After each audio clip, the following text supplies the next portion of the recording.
Hello friends, स्वागत है आपका अपने YouTube channel Siddhartha job point पर। हम लोग देख रहे थे बुद्धि चैप्टर से। आज बुद्धि में ही हम लोग देखेंगे मानसिक आयु क्या होता है, वास्तविक आयु क्या होता है, बुद्धि लब्धांक क्या होता है, बुद्धि लब्धांक निकालने के फार्मूला पहले कौन दिए हैं, फिर जो है बुद्धि लब्धांक के फार्मूला क्या होता है जिसको आईक्यू कहते हैं हम लोग, आईक्यू का फार्मूला कौन दिया है। फिर आईक्यू से संबंधित एक सवाल हमेशा सी टेट रहे या कोई एस टेट्स रहे उसमें सवाल हमेशा पूछे जाते हैं। तो आइए शुरू करते हैं वीडियो को। देखिए, बुद्धि मापने ये बुद्धि लब्धांक क्या है। तो लोगों के मन में ये था कि बुद्धि परीक्षण तो हो रहा था, प्राचीन काल से ही बुद्धि परीक्षण हो रहा था, चाहे वो हम वेद में देखें या फिर जाके आपका यक्ष युधिष्ठिर संवाद देखें या फिर महाभारत में देखें, महाभारत का यक्ष युधिष्ठिर संवाद देखें, फिर नालंदा विश्वविद्यालय हो, तक्षशिला विश्वविद्यालय हो, वहाँ पर जो है बुद्धि मापन का कार्य हो रहा था। लेकिन ये आधुनिक मनोवैज्ञानिकों ने प्रयास किया कि किसी भी व्यक्ति में कितनी बुद्धि है इसके संदर्भ में सबसे पहले 1772 ईस्वी में लेवेटेयर ने शारीरिक लक्षण को ही बुद्धि का आधार माना, शारीरिक लक्षण को। अब बताइए, किसी का कहना है कि किसी का कहना शारीरिक लक्षण उसके हाव भाव हो या शरीर का बनावट हो, शरीर का स्ट्रक्चर हो, उसके आधार पर उसने क्या कह दिया कि बुद्धि का आधार वही है। लेकिन ये शारीरिक लक्षण तय नहीं करता है कि किसी भी व्यक्ति में फलाना शारीरिक लक्षण दिख रहा है तो उसकी बुद्धि ज़्यादा होगी या उसका इस तरह का है तो कम होगा, वैसा नहीं होता है। लेकिन 1879 में विलियम वुंड जो जर्मनी के एक शहर थे लिप्जिंग, वहाँ पर अपना एक प्रयोगशाला स्थापित किया और उस प्रयोगशाला में उसने कोशिश किया कि हम बालकों की बुद्धि को मापें। इसके लिए यानी प्रथम प्रयोगशाला स्थापित करने का श्रेय किसको है? विलियम वुंड को, जो 1879 में किया। लेकिन बुद्धि लब्धांक निकालने का जो परिभाषा था उसने सबसे पहले टर्मन ने दिया। अब इस टर्मन ने जो दिया बुद्धि लब्धांक निकालने की परिभाषा, तो इस बुद्धि लब्धांक से सबसे अधिक सफलता बीने को मिला, सबसे अधिक सफलता बीने को मिला। ये बुद्धि लब्धांक की परिभाषा क्या होती है? जैसे बुद्धि लब्धांक देख रहे हैं, इंटेलिजेंस कोशेंट, इसी को शॉर्ट में लिखते हैं intelligence quotient equal to mental age into 100 by real age. इसको हिंदी में बात करें तो हिंदी में बुद्धि लब्धांक बराबर मानसिक आयु बटे वास्तविक आयु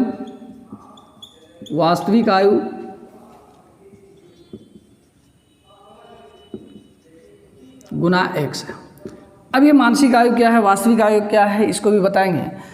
तो बीने बुद्धि लब्धांक ये फार्मूला कई बार एग्जाम में पूछा गया है। यहाँ से दे देता है ऑप्शन बुद्धि IQ बराबर मेंटल एज इंटू 100 बटे रियल एज, या फिर इसी को उल्टा देता है रियल एज बटे मेंटल एज इंटू 100। इस तरह गलत ऑप्शन बना के आपको देता है। और यहाँ से क्वेश्चन कई बार इस फार्मूला से ही, ये दोनों फार्मूला से ही आए हैं। दोनों फार्मूला क्या एक ही है, एक हिंदी में है, एक इंग्लिश में है। तो हम लोग आगे देखेंगे क्या कि ये बुद्धि लब्धांक है क्या और कौन निकाला, फिर मानसिक आयु क्या है, वास्तविक आयु क्या है, एक एक करके देखते हैं हम लोग। इसमें देखिए, पहले हम लोग वास्तविक आयु को देखते हैं। वास्तविक आयु क्या होती है? वास्तविक आयु उसको कहते हैं जो किसी बच्चे का रियल एज होता है। जैसे कोई बच्चा 10 साल का है तो उसकी वास्तविक आयु 10 वर्ष हो गया, किसी बच्चे का 15 साल है तो उसकी वास्तविक आयु हो गई 15 वर्ष। यानी ये वास्तविक आयु हो गया किसी बच्चे की, जो वास्तविक आयु है उसको कहते हैं हम लोग वास्तविक आयु। दूसरा है मानसिक आयु। मानसिक आयु किसको कहते हैं? कोई बच्चा 10 साल का है लेकिन उसकी बुद्धि जो है 15 वर्ष के बच्चों के बराबर है। यानी 10 साल के बच्चे का मानसिक क्षमता या काम करने की क्षमता, मानसिक क्षमता 12 वर्ष के बच्चे के बराबर है, 12 वर्ष के बच्चे के बराबर है। तो वो उसकी क्या हो गई? ये 12 वर्ष हो गया उस बच्चे की मानसिक आयु। वास्तविक आयु 10 वर्ष तो 12 वर्ष हो गया। यदि यही रहता कि 10 साल के बच्चे का कार्य क्षमता, मानसिक क्षमता यदि 8 साल के बच्चे का है तो उसकी वास्तविक आयु क्या हो जाएगी? सॉरी उसका मानसिक आयु क्या हो जाएगा, 8 वर्ष हो जाएगा। तो इस आधार पर जो है ये सबसे पहले टर्मन ने ये फार्मूला दिया था और बीने ने 3 से 15 साल के बालकों के बीच में तरह तरह के प्रयोग किए। बीने जो थे ये पेरिस विश्वविद्यालय के प्रोफेसर थे और इसको सौंपा गया कि आप बच्चे को जो है कैटेगरी वाइज बांटिए, जो कम तेज है, ज़्यादा तेज है। तो इसके आधार पर कई प्रश्न भी रहते हैं एग्जाम में आपको। पिछले वीडियो में आप बोले थे कि बीने साइमन बुद्धिमान क्रम क्या है, इसका हम डिटेल बताएंगे। तो बीने साइमन बुद्धिमान क्रम, बीने ये पेरिस विश्वविद्यालय के प्रोफेसर थे, उसको एक जिम्मेदारी सौंपा गया कि हम लोग अलग अलग बालकों को जो है उसके आईक्यू के आधार पर बांट सकें, इसके लिए आप कोई व्यवस्था कीजिए। तो इसने क्या किया कि बीने के कार्य में मदद किया था साइमन ने, इसलिए इस मानक्रम का नाम रखा गया बीने साइमन बुद्धिमान क्रम। देखिए इसके अंतर्गत क्या हुआ, 3 से 15 वर्ष के बालकों के लिए अलग अलग कई प्रश्न थे और उन प्रश्नों को बारी बारी से पूछे जाते थे, जो कोई भी बालक एक जगह नहीं होते थे। जब उसको पूछा जाता था तो उसके आधार पर उसने क्या किया कि 2 तरह का एज निकाला, पहले वास्तविक आयु और दूसरा मानसिक आयु। अब 3 साल के बालकों को जो प्रश्न निर्धारित थे उसको पूछा गया 3 साल के बच्चों को। तो यदि वो बता देते थे तो वो उसकी आयु हो जाती थी वास्तविक आयु, वो उसकी आयु हो जाती थी वास्तविक आयु। जब उस 3 साल के बालक यदि अपने से ऊपर जितने आयु थे, 4 साल, 5 साल, 6 साल, यदि 6 साल के बच्चों के सवाल का जवाब 3 साल के कोई बच्चे देते थे तो उस बच्चे की मानसिक आयु 6 साल जिस साल के बच्चे की दी जाती थी। मान लिया जाए 8 साल के बच्चे का जवाब दे दिया 3 साल वाला, तो उसका मानसिक आयु 8 वर्ष निर्धारित कर दिया गया और उसके आधार पर जो है आईक्यू निकाला गया। लेकिन बीने साइमन बुद्धिमान क्रम में जो है कुछ संशोधन किया टर्मन ने किया। उसको लगा कि इसमें जो है ना कुछ डिफ़ॉल्ट है, उस डिफ़ॉल्ट को दूर करने के लिए टर्मन ने उसमें कुछ सुधार किया और उस बीने मानक्रम का इसी का नाम क्या रख दिया, स्टैनफोर्ड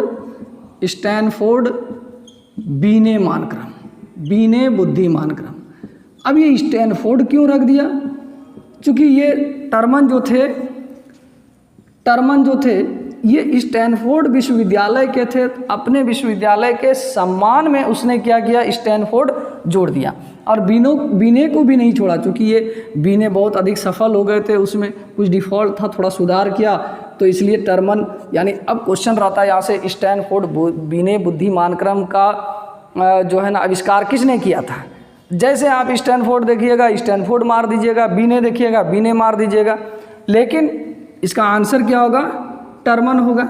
याद रखिएगा। इसके आधार पर अभी फार्मूला जो लिखिए, IQ बराबर मेंटल एज इंटू 100 बटे रियल एज। तो इसके आधार पर 1-2 सवाल देख लेते हैं हम लोग। मान लिया जाए किसी बालक की मानसिक आयु, एकदम आसान है, आप लोग मैथ तो पढ़ते ही हैं। किसी बालक की मानसिक आयु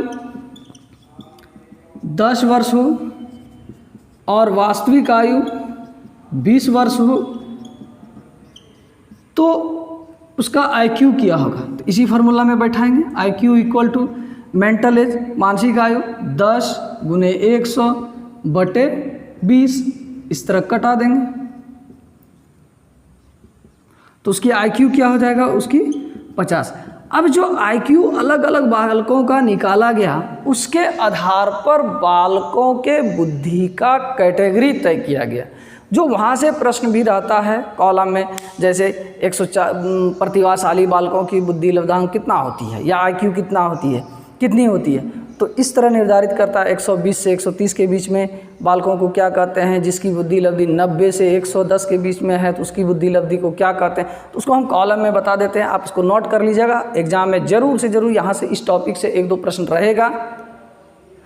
तो देखते हैं हम लोग 140 से अधिक प्रतिभाशाली बुद्धि, 120 से 140 अति श्रेष्ठ बुद्धि, 110 से 120 के बीच में श्रेष्ठ बुद्धि, यहाँ से प्रश्न पूछा जाता है। 90 से 110 के बीच में सामान्य बुद्धि, ये भी प्रश्न आया गया है, 140 से अधिक वाला है। 80 से 90 मंद बुद्धि, 70 से 80 क्षीण बुद्धि, 50 से 70 अल्प बुद्धि, 20-25 से 50 के बीच में मूर्ख बुद्धि, जिसी को जड़ बुद्धि हम लोग कहते हैं, 20-25 से कम इसको महामूर्ख बुद्धि कहते हैं।